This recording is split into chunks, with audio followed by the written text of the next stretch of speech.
Okay, we want to welcome everybody back tonight. It's Tuesday, and tonight I'm sitting in for Alexis. She had a emergency of such, so this could probably be a little bit of an abbreviated session tonight. Ruby's with me, so she's going to answer as many of these questions as we can. Obviously, we're talking about postpartum and depression, which I'm not an expert on, so I'm just going to be following the guidelines we have got set up here. So to start out tonight, what we're wanting to look at are three different areas. The first is healthy coping skills. The second will be professional help. The third are support systems and encouraging others that are struggling. So to start out, we're going to look at healthy coping skills. Now, these will deal with positive, realistic coping skills, appropriate sleep, boundaries that a mother would set up for herself, doing her best to focus on small little joys and benefits as she's going through this. And probably one of the bigger ones that I would want to deal with is journaling what she's thinking on a daily basis. Even if it's like a gratitude, I think gratitude journals really help, in my opinion. Good. Okay, the first question we're going to deal with is what are when you realized you were struggling, what were some healthy coping strategies that helped you?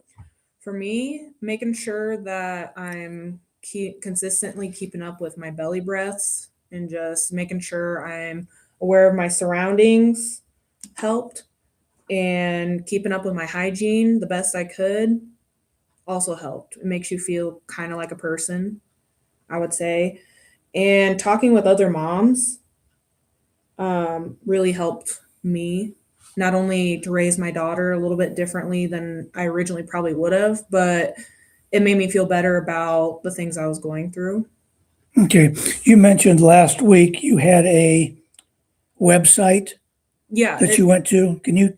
Taking Cara Babies. Okay, It's just a YouTube channel. I don't know if they're still making videos, honestly, but the videos I saw, they were teaching like sleep training. In our house, we don't allow our daughter to sleep in our bed. That's a boundary we have made for us. And so we really had to try our best to set up a sleep routine so I can get some sleep, and because I was going crazy not getting enough sleep. yeah, that's pretty common with first-time mothers and even mothers that have second or third children. Sleep is at a premium because it's so disrupted. Um, what was the website again? Taking Cara Babies. Okay, and that was on YouTube, right? Yes, it's on YouTube. Okay. Next question is, were there any coping methods you thought would help but ended up making things worse? I think a big one for me was social media. I would go on social media and I don't know, look for like guidance from other moms. But a lot of what I was seeing was like the super moms. And I just felt like I was less than some of them. So I think social media is pretty toxic and wasn't very helpful, even though there is helpful things out there. I just think I was looking in the wrong place. Yeah, I think people need to be rather discriminating on what they're viewing on social media because I do agree. I think some of the forums are probably not realistic and they seem to illustrate that super mom or that mom that has no postpartum issues, that everything's peachy king. Um, so that's a good reminder. Um, a lot of moms feel guilty for needing a break. How did you find ways to rest without feeling like a bad mom? I think that feeling just eventually goes away realistically, but someone once told me you can't fill someone else's cup if yours is always empty. And so taking a rest is important not only for yourself, but for your child, because how are you going to teach them and help them grow if you're not growing yourself? You're just kind of stuck, you Okay. know? You're not a single mom. You have um, a future husband living with you. Yes. If you were a single mom, what would be some ways that maybe they could get the necessary rest? Well, sleep training would be my first suggestion. That's a hard journey, but my daughter started sleeping through the night within 4 months, which I think is pretty nice. Um, I'm not a single mother, so that's a hard question for me. But if you can find other support, like family members or friends that are willing to help you, Okay. or even go, I don't know. I was offered help at our local clinic. The moms here would volunteer their time if I needed like an hour to myself. So that's an option too. Okay. I think the important thing with that is, as a single mom, is you do need to have a support system. The key Right. to having a support system is it needs to be a stable and a good support system. People that can offer support, but not necessarily advice. They're more listening than instructing. I found that over the years to be quite helpful here at the clinic. So, the next area,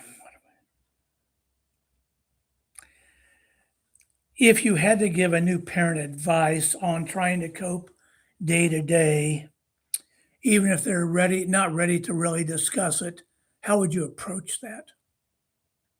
Mm, My notes, the only thing I really have is remember your why. I don't know if you've ever heard of that, but the reason I get up every day, a little backstory, when I was 16, my older brother died, and my family really struggled with it.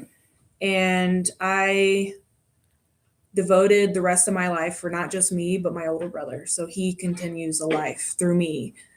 And so that is my why. But other Hmm. people's why might be I get up every day for my child. I get up every day to make sure the bills are paid. And thank goodness that we have another mom here. Yes, we I do. am so blessed. We'll let her get settled in here, and then We'll let the moms we'll have the mom move chat. forward on that. We might have to And share the you're a single microphone mom, with right? her. You're a co-parenting, thank God, because I don't know much about that. So Okay, we'll give her the mic for right now. yes. I'm going to ask her a question. And again, I recognize you've just walked in. You had some other issues that brought you here a little later than normal. Yeah.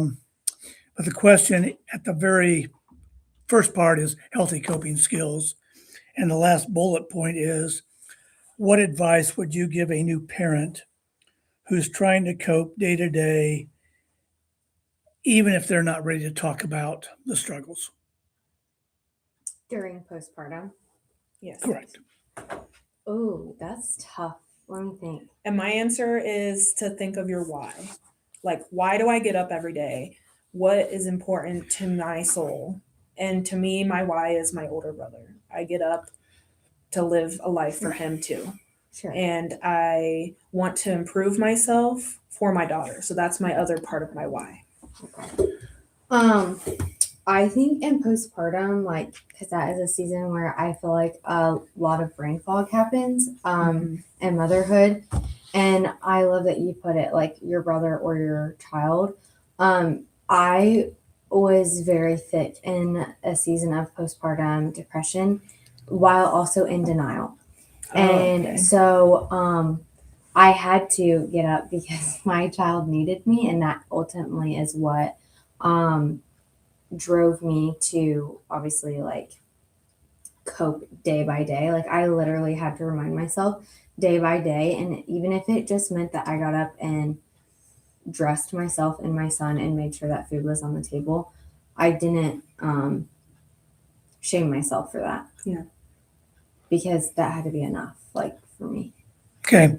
You mentioned denial. What were you denying?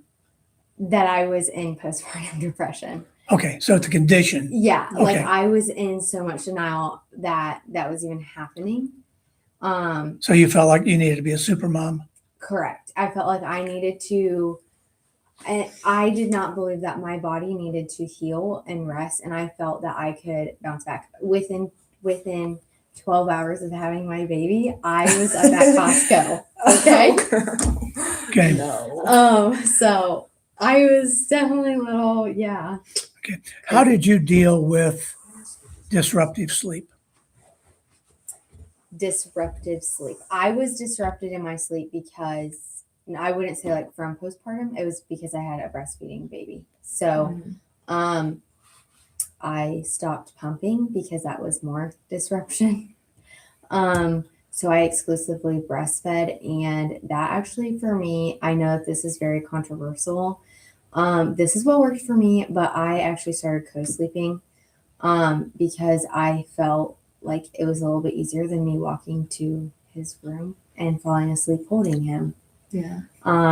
So we co-slept. I had a little like bassinet actually in the bed. Yeah, or there were some nights where I would rock him to sleep in our bed or in our bedroom and put him like in a pack and play because I like did not want to. We had this like Deal with bouncer it. thing that we Yes. put her in, and that Yeah. was a lifesaver. I know you're not supposed to let them sleep in it, but Mhm. sometimes I just had to do what I had to do just Yeah. to get an hour sleep. Yes, exactly. At the time I was married, so thankfully, like in the mornings, I could pass the baby off to Yeah. my husband at the time, and he was pretty great about that. But during the day, he was a working dad, so it was just me Yeah. I with get that. no like parental leave because he had a baby on the way. Okay. Here. I want to mention sometimes we do what we need to do to cope, but there is a cardinal rule that you should never put your infant in the bed with yourself Oh yeah. because of potential suffocation, other injuries. And that's kind of the standard rule. But again, I think there are times when you have to do what you have to do to get through the season you're in.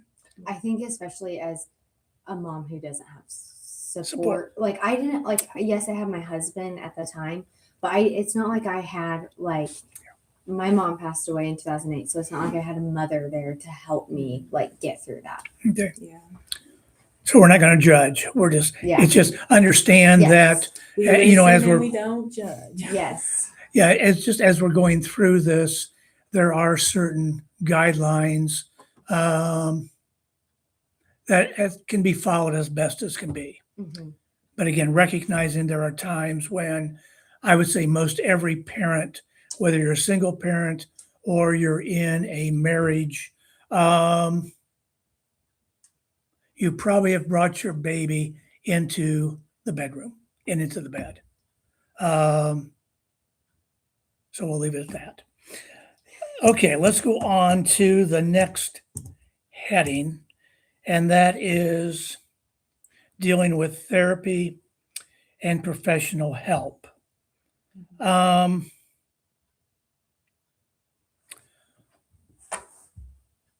not really sure what Alexis was wanting to do in this section. I know I have mothers, because I deal with mothers every week, that have had to go to counseling to deal with coping with postpartum issues. And I think counseling can be helpful.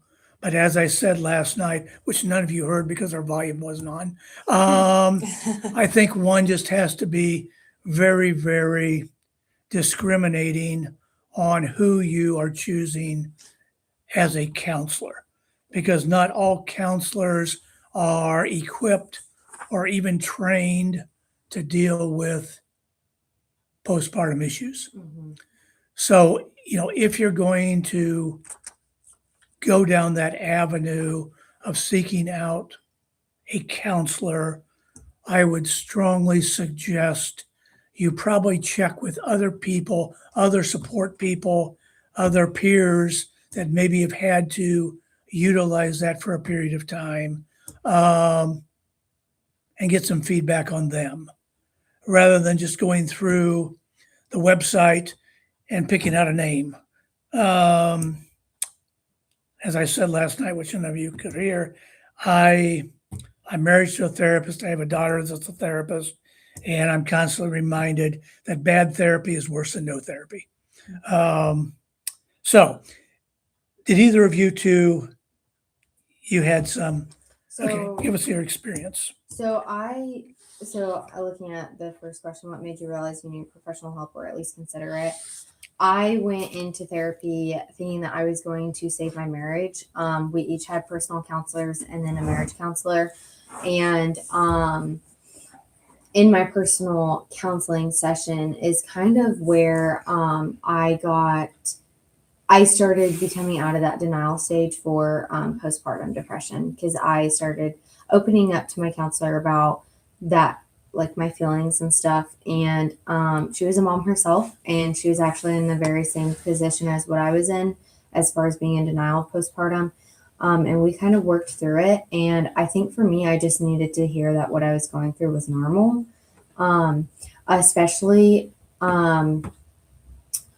there were a lot of times where I had thoughts of like, I don't know that I'm going to be able to do this. I never had thoughts of like bad thoughts, I guess I could put as like that I wanted to like harm myself or my baby. But there was just a lot of like, I didn't have a lot of strength or self-confidence as a mom.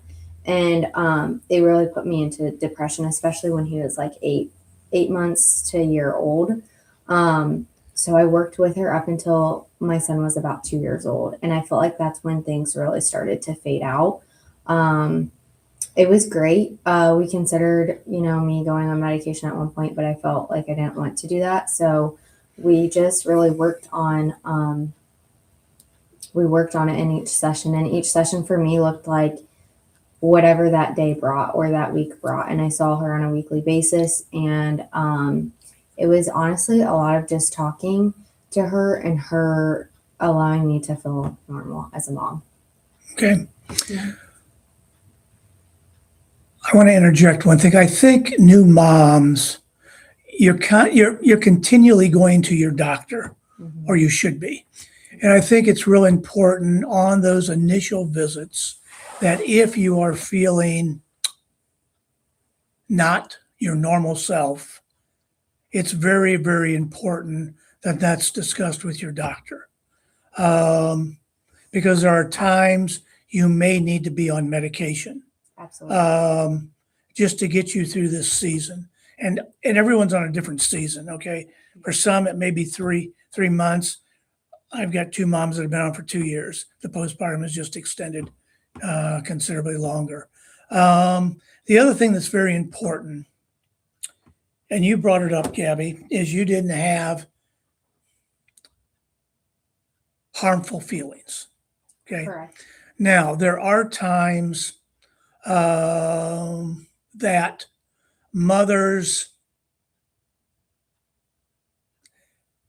can go down a hole of postpartum and depression, and at times can feel very alone. Yes. And there are times that those thoughts of harming yourself or harming your child can appear. Mhm. And what I would suggest from personal experience with our first child is if those thoughts begin to enter your mind, you need to be in contact with your physician immediately. Mhm. Most nurses that deal in pediatrics are very trained and very acute to that type of thought process. And it's something that you don't mess around with. You deal with it immediately Yeah, for sure. because you got to remember your hormones are all messed up. Um, we use a term at our home of wackadoodle because nothing seems to be normal anymore. So I would suggest your doctor is really your first point of reference. Any other comments? And I think too, like, the reason why part of my denial process was, and we uncovered this in therapy, was because I was a breastfeeding mom and I feared so much that the medications were going to dry me up. And I think that now that I know a lot more moms, that is far from the truth. I think Right. that there's a lot of medications out there that it's okay and it's safe. Like it is truly safe, and obviously talk to your doctor about that. But don't let that be the fear that holds you back from getting the help that you need. Because you're just as important as if you feel that breastfeeding is what's important for you and your baby. Like you taking care of yourself is just as important mentally because you have to be able to show up, and Yeah. it takes a lot of energy to make the milk. Yeah. It goes back to you can't fill someone else's cup if yours is empty. Absolutely. And I experienced a lot of this stuff, and it's kind of embarrassing to talk to your doctor when you're having those dark thoughts because I didn't want to get put in a loony bin. Yes. I Or did- CPS get called on you. That was my biggest Yeah. fear. It's like, hey, I'm having these thoughts and I don't want my daughter taken away from me. Mhm. And I don't have the time or the money to go in the mental institution. I've Mhm. been there once, it's not fun. Yeah. And so you really need to want to get better. Yeah. If that makes sense. Mhm. Another thing, and I don't know who's listening to this, but in our county as well as surrounding counties, there's an agency that's called WIC. And they have a nurse on staff there that can assist at any time with breastfeeding issues and how breastfeeding and interaction with medication plays into that role. So if you are in a area that does have a WIC office, I think it's Women, Infants, and Children is what it stands for. I would definitely contact them because we use them a lot here at the clinic, and they're very, very professional in helping many of the moms that I work with. Good deal. Anything else? Yeah. I think so. Yeah. Okay, let's go on to this. We're going to go into support systems now. And we're looking at emotional support systems, practical support systems, and relational support systems. And I'm going to give a disclaimer here is as best as you can.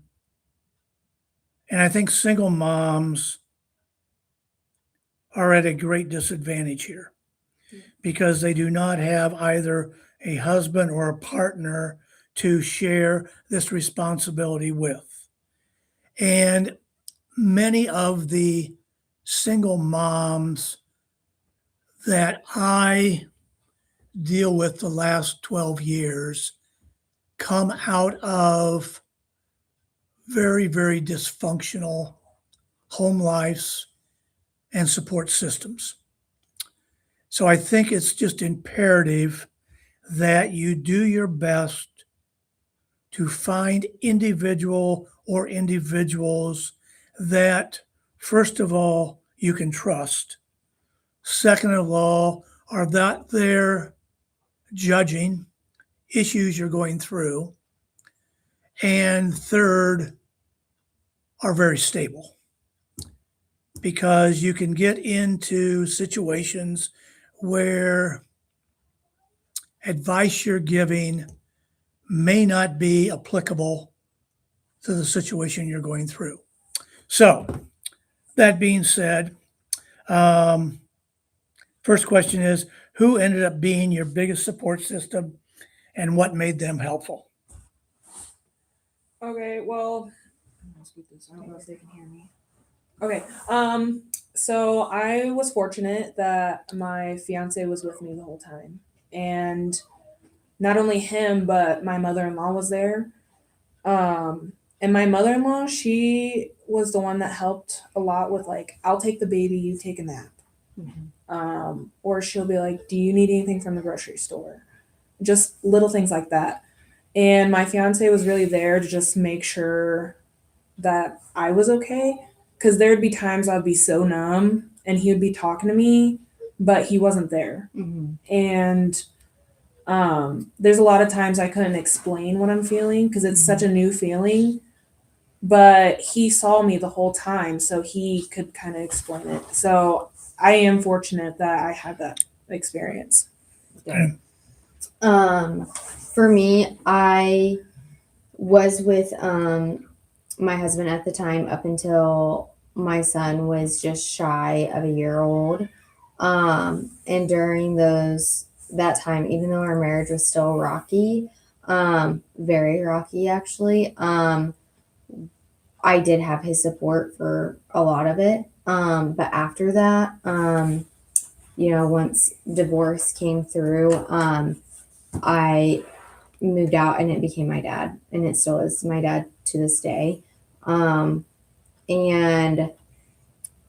But during those like postpartum moments, I think like it goes back to like my husband at the time, because he was with me every day.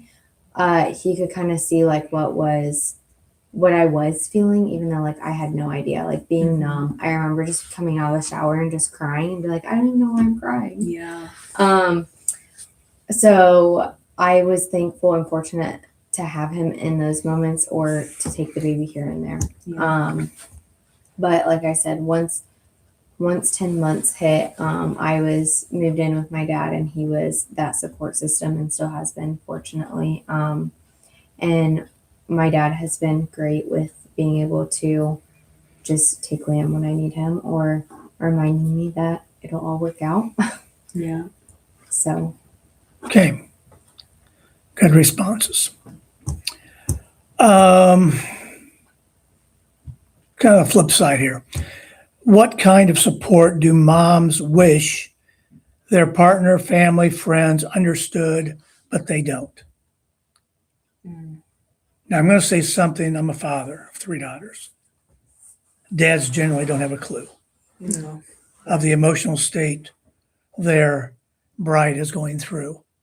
But it doesn't mean fathers can't support their wives. They do. But they're never going to get to the inner part of the issue. Right. Yeah.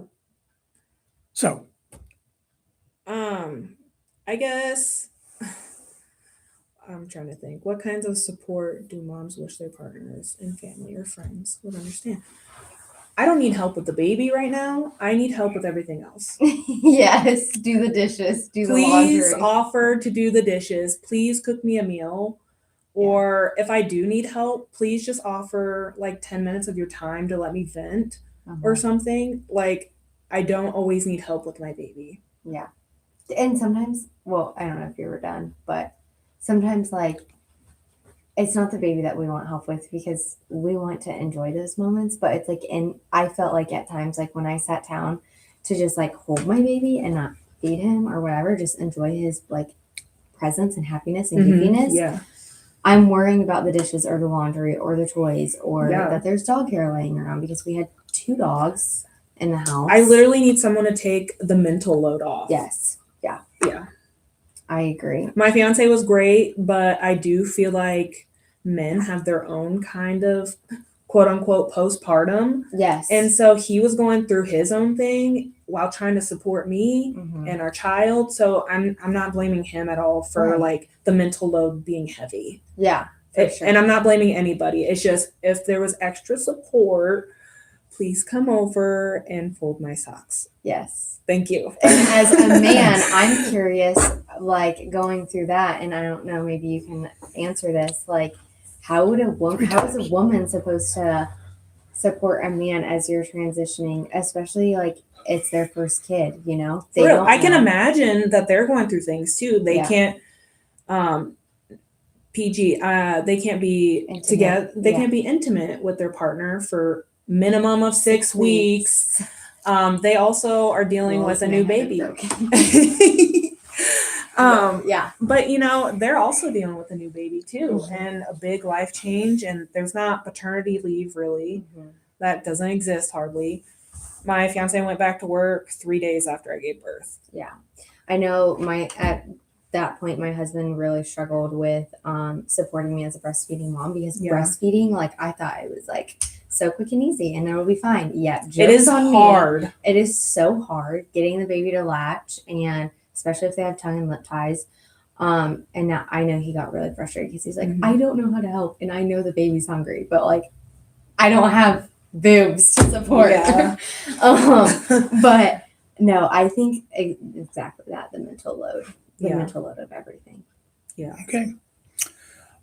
From a father's perspective, and you guys won't get this, is one of the built-in DNA traits of a father is to provide for his family. Yeah. Yeah. And when you go from 2 people to 3, you start to think, how are we going to support a family of 3?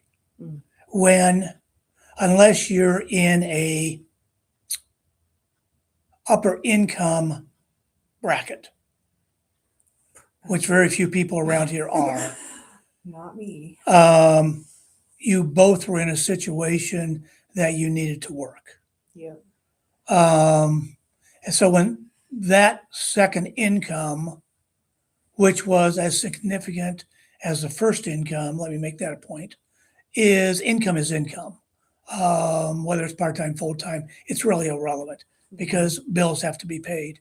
But I think there's a stressor that comes on probably a couple weeks after the baby's born, where you start to think, what now? Yeah. Okay. Now, with our first child, she was colicky. Ooh. Yeah. This is in the early 80s. It's a whole different program now with colicky kids than ours were. And my wife and I were very college educated. My wife at the time was a therapist, and we came up with this brain idea that at 11:30 at night we would bring our child home. We put the kid in the bassinet, and we literally stared at each other and said, "What do we do?" You're going through the Lamaze classes, and that's probably not a big deal anymore. It used to be back in the 80s. Everybody went through a Lamaze, help your wife breathing and all this other stuff, which maybe it worked. It didn't in our case. Probably because I didn't have a lot of patience. And she really wasn't in the mood. She really wasn't in the mood to listen to me talk or breathe on her at that point. But I think fathers have the stress of providing. Mhm. They also have the stress of not understanding what a mother's going through. Doesn't matter how intimate your relationships. I'm not speaking about sexually. I'm talking about emotionally, spiritually. So it really doesn't matter how close you are. We're moving into a realm with postpartum that not only does the lady not understand it, but it's also very difficult for the man to understand it. The other thing that was very difficult to deal with was, and you two probably went through this, If you didn't, you're probably lying. But emotionally, you're a wreck, Yes. and you say things Oh yeah. not necessarily directed at your spouse, but things come out of your mouth. Oh yeah. And those things are mean, they're not helpful, and it's very difficult as a father because it's a very tenuous time, anyways. We've never been through any of this. So it's very difficult not to internalize some of the comments being made. And most of the time, they're instant comments, and then I think for the mom, they're pretty much forgotten because she's going through so many emotional issues that you just kind of move on from one thing to another. But I think for dads, it's difficult not to internalize it. Yeah. And I'm sure you guys didn't do that, but No, not at all. I'm a sweet Yeah, okay. angel. Alrighty. I did none of that. yeah, okay. Okay, if someone is trying to support a new mom with postpartum depression, what are some of the things they should or not say? Oh, what they should. And I think sometimes mother-in-laws or even mothers recognizing they raised their kids 30, 40 years ago, things Today have is changed, Completely different. Yeah. Yes. totally changed. Yes. Back then, there wasn't much given to emotional or feelings. It was, you did it, you move on, and that's how it kind of was. Yeah. So, comments. Doesn't have to be moms, it can be other people, but I'll go first. Yes. Since we're on that note. I had someone tell me that I needed to give up breastfeeding. And that wrecked me. I was like 2 weeks into like a newborn baby, my first baby, okay? And that wrecked me because I felt like I did all my research and I felt that was best for me and my baby. And like to hear someone so close, it was actually my ex-mother-in-law tell me that, was so hurtful. Yeah. And it was like, she was basing it purely on her experience. And I was in a season, and thank goodness I had my doula there, and my doula heard it in the moment and was able to redirect. But I like just started bawling because I was like, oh my gosh, like I'm incapable of doing this. And I really wanted to believe like the lies that were being spoken over me, truthfully. And so I think if there is a mom that is trying to breastfeed, or maybe it's not even just breastfeeding or switching from breastfeeding to formula feeding, there's just no judgment. There's just no comment. Literally everybody is different, Yeah. and every baby is different. Every Mhm. mom is different.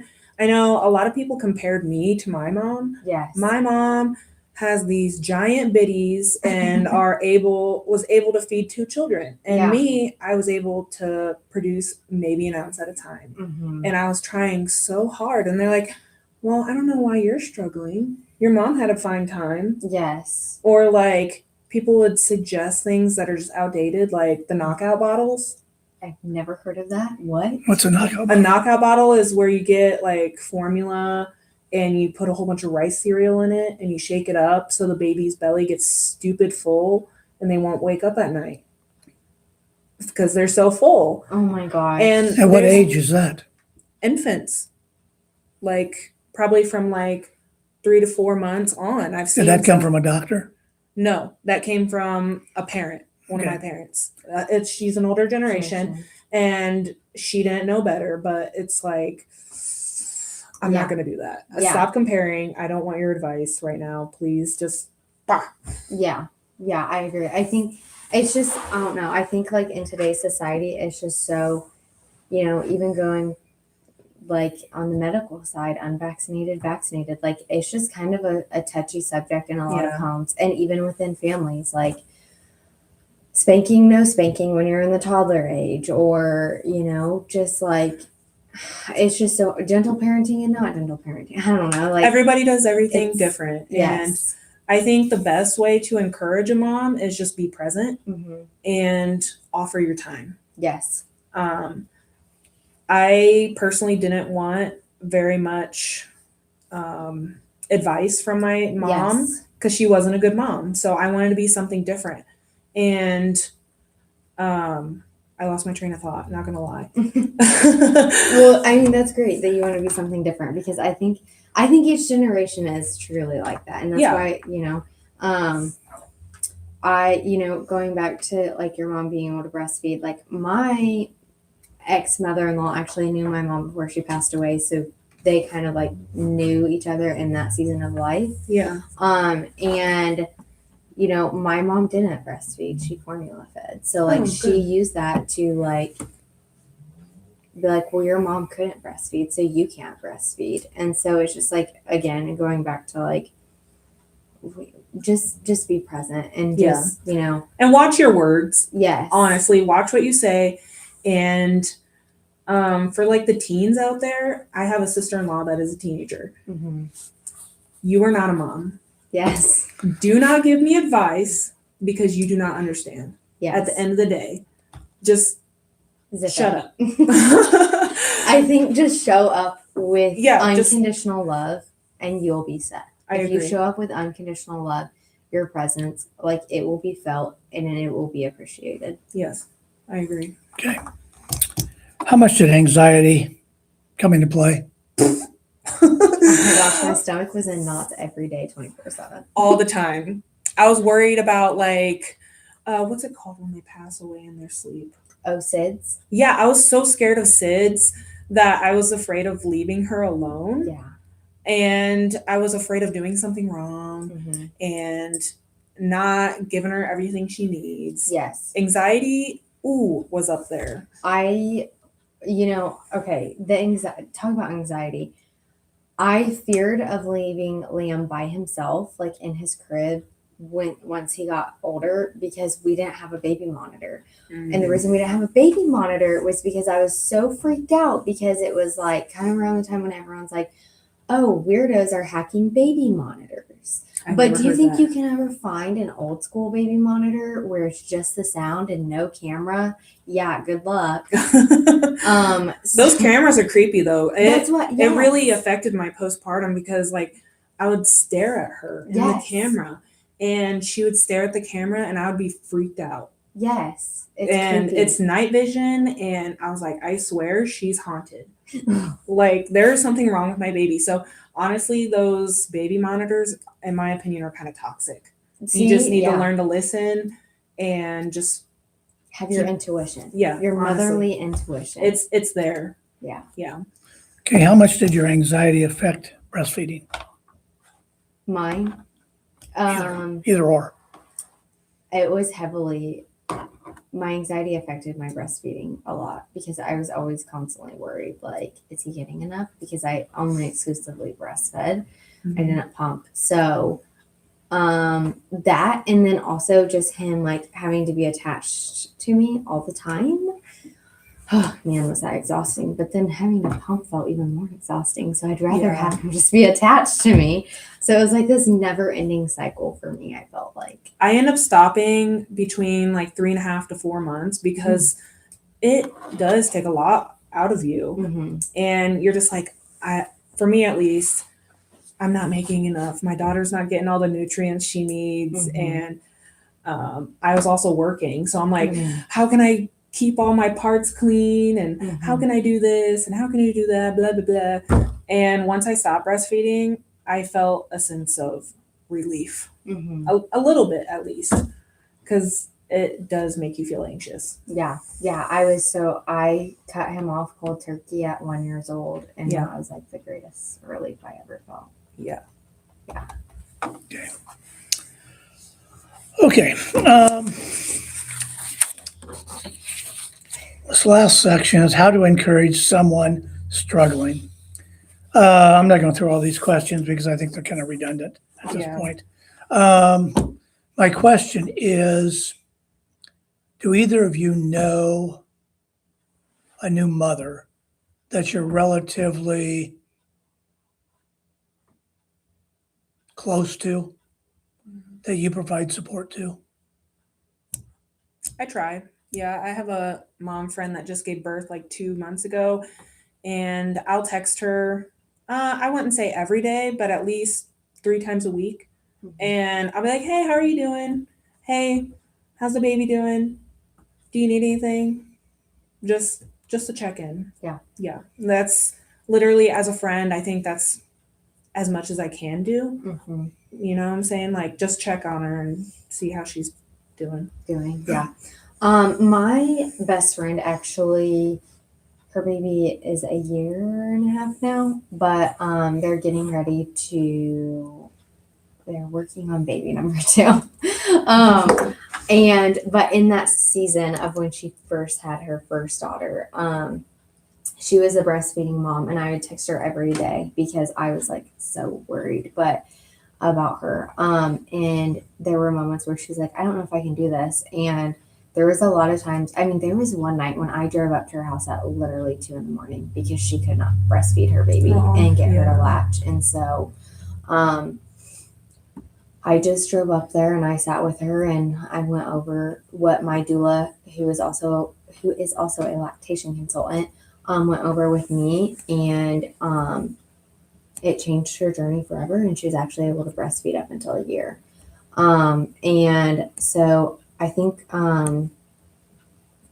that I might be in that season again, maybe in the next 9 months. Hopefully, I want to go see her and support her, but yeah, that's kind of. So what would you suggest a single mom do? Oof, I'm trying to think. Like a mom that has like no family present. That's like what I'm thinking. Like literally alone on a desert. Yeah, what can they do as a new mom when you have, and again, I mean, we deal with a lot of single moms that just don't have support systems. I would say check your surroundings first. Yeah, because like especially at the hospital. The hospital, they at least for me, they had like free samples of things that they would give you Yes. if you asked. I know there's usually a clinic in some people's towns that will help. Churches, even if you're not religious, there's food banks at churches. There's people that are willing to offer help, like the older women at church. I know the one I go to, they love watching the little kids for a while, just so you can have a break. Yeah. I think specifically like if you're a single mom and you're wanting to breastfeed, I know a lot of hospitals, especially when you go in to have your baby, they obviously offer you a free lactation consultant. Yeah. Consultant. Yeah.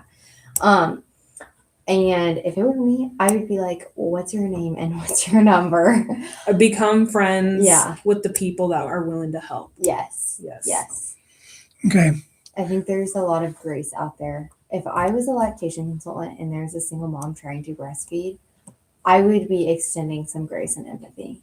So, How long was it before, after you had your kiddos, how long was it before you took a break and you left for 20, 25 minutes? You left the house and you just went and did something that you enjoyed doing? Personally, I can't think of a time. During my maternity leave, I didn't leave the house. I was a hermit. And then I was forced to go back to work. So that was the longest time up until I would say close to a year is when I really felt like I could have that personal time. I don't know. I never really took that personal time for myself. I want to say Liam was about 6 months old. Yeah. Yeah. And I started,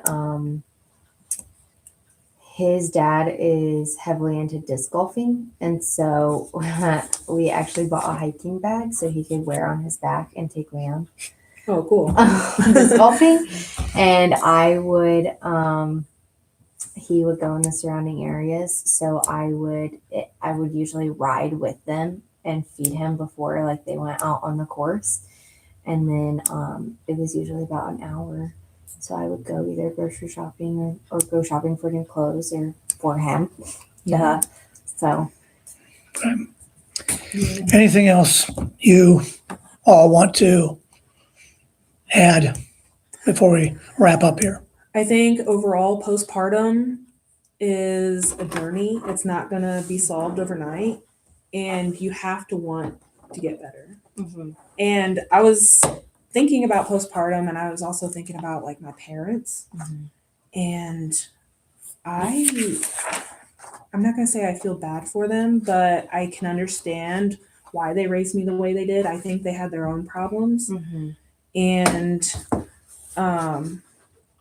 if they would have just stuck to a plan, I think they could have gotten better. But you have to want to get better. And so I think doing it now is better while they're young so that you can give them a good childhood. I don't know where I was going with it, but you get what I'm saying. Yeah, like I think a lot of like something during postpartum that I missed in my previous before, like even in pregnancy, I had structure. Mhm. And then it felt like structure was out the window when baby was born because I felt like everything revolved around baby. Yeah. But I mean, yes and no, like that is the case. But as moms and as dads, like we're the ones that create that structure, and we're also the ones that have to follow through with it, as hard Yeah. as it is. But I think that's kind of like in postpartum, like looking back, as hard as it was, like having that structure, Yeah. trying your hardest. Boundaries, Doesn't have to be perfect, structures. but Yeah. Okay, I've got a question. Final question. Final question. You both have controlling personalities. So is that a benefit Mm, or was that a hurdle?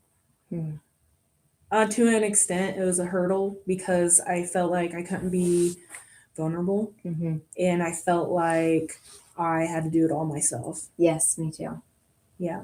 Very much like, how do I be? Because at that time, I actually became a stay-at-home mom, and so I felt like I had to do all the dishes, on top of being a mom, and it was really overwhelming. I wouldn't let literally anybody hold my kid, and there was times I wouldn't even let my fiance hold her because I was like, "This is mine." Yeah. And yeah, I just I do feel like it was a little bit of a hurdle. Yeah. I think the controlling part for me was breastfeeding. Yeah. Very much like I did not want my baby to be formula fed. Yeah. So it was like a little bit of a control freak with that. Just like postpartum, breastfeeding is its own journey. Yes. Yes. Yeah. Okay. That wraps it up for tonight. Monday, we will have a question and answer regarding tonight's session. I did want to remind you that are listening that it's very likely on December the 22nd, we are going to have a representative from WIC that's going to come in and discuss services available to new moms.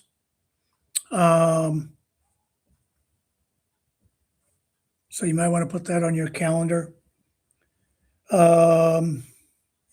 It's very likely towards the end of December, we're going to start focusing on Wednesday nights on how social media is affecting preteen and teenage brains and behavior. I gave you all the title of the book that we're going to be using starting sometime in December, and that probably will go through for probably a few months.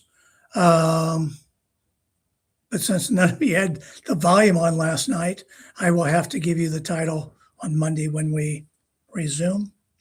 So thank you all for listening, and you all stay safe and warm through the remainder of this week.